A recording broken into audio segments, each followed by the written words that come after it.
Robin Hawkins was born in 1949 in Norfolk. From an early age, he tried his hand at poetry, but it wasn't until he was 16 and got his hand on a guitar that he started wanting to write songs. He was educated at Pangbourne College, but soon after leaving the college, Robin survived a serious car accident, after which he finally saw the error of his ways and became a follower of Jesus Christ. He went on to study electrical engineering, but it was through the prayer of a friend that he received the gift of songwriting. Soon after that prayer, Robin wrote the first of many songs and poems he has written over the years that followed. His published book, in collaboration with Eurobox, is entitled Battle-Cries, and we are glad today to welcome him to this new episode of Conoscere TV. Hi, Robin. Thank you for joining us and accepting our invitation.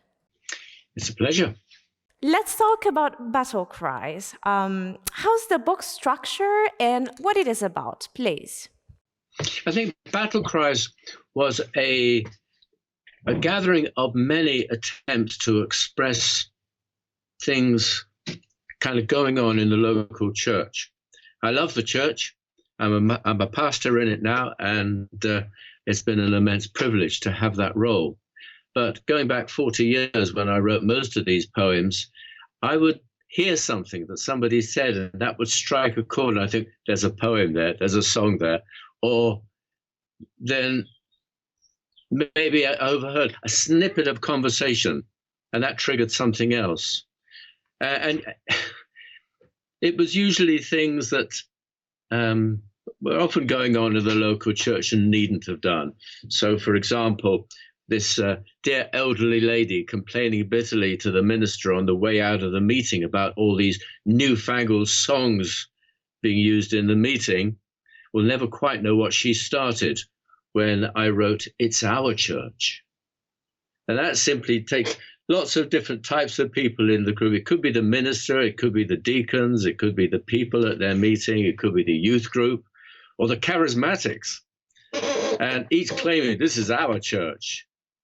But then in the last verse, of course, it reaches a climax with, "It should be my church," said the Savior. So we know that you never really had the concrete wish to write a book before actually writing it and collecting these poems.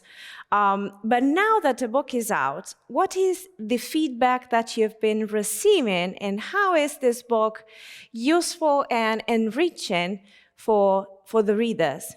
Well, I've had some very good and very encouraging responses to Battle-Cries. And there was one lady came into our church in southern Spain one Sunday morning, and she had a brief look at the book, and her first comment was, she said, "We need this." And I thought, yes. And bless her heart, she bought 6 copies on the spot to give away as presents. So that's the sort of response that I've had. And that's been very encouraging, and I've been very thrilled by the response. What does it mean for you to write songs, poems, monologues? What does it represent in your daily routine, in your life? Oh dear, I don't know to what extent they do affect my daily routine. But like I say, it's I had a conversation with the church secretary on the way out one day, and I must have been saying, "Oh, do we do it like this, or do we have to do it like that?" And he said, "Robin," he said, "yeah, the church here is going through renewal." And I looked at him. I didn't say anything. I thought, oh, Herbert, and that was his name, Herbert, we haven't even reached the starting post. And so it triggered something, a train of thought that went, we're using all the latest lingo, really up to date by jingo, though we haven't seen much singo, we're all where it's at. And it was that sort of claim that, yes, we're moving with it, and yes, we're really going forward. And I thought, oh, yes. There was a sort of frustration came out there that I used to express in poem. Sometimes they were things that came out as prayers, And, well, they were very encouraging too. Then it's like something that you're just expressing from your heart between you and God. And that's beautiful. So before we let you go, now that we also know what is the feedback of your readers, what would you like to tell your public now that you have the chance to? I think I would want to say that here is a book that I got published because I wanted the poems and songs in it to be a blessing to people. I wanted them to encourage people in their faith. In some ways, perhaps at the risk of sounding arrogant, I don't intend to, but I wanted to be able to challenge people and that to have exercise greater faith in their daily walk with God. I felt the need to tell people, hey, listen, there's a war on out there. Are we engaging in the battle? Or it's like we often talk about the victory of Christ, and that's wonderful, but hey, are we getting out there to kind of apply that victory in the different situations we meet? And hence the name, Battle-Cries. I remember an old preacher, he's gone to the Lord now, a guy called John Wimber, and he made the observation at a conference that half the Christian world is unaware that we're at war. And half that is aware spends more time working out how to stay in civilian life. Oh, that's a frustration.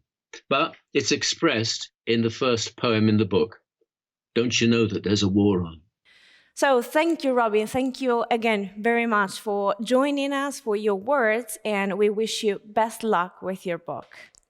Well, thank you very much.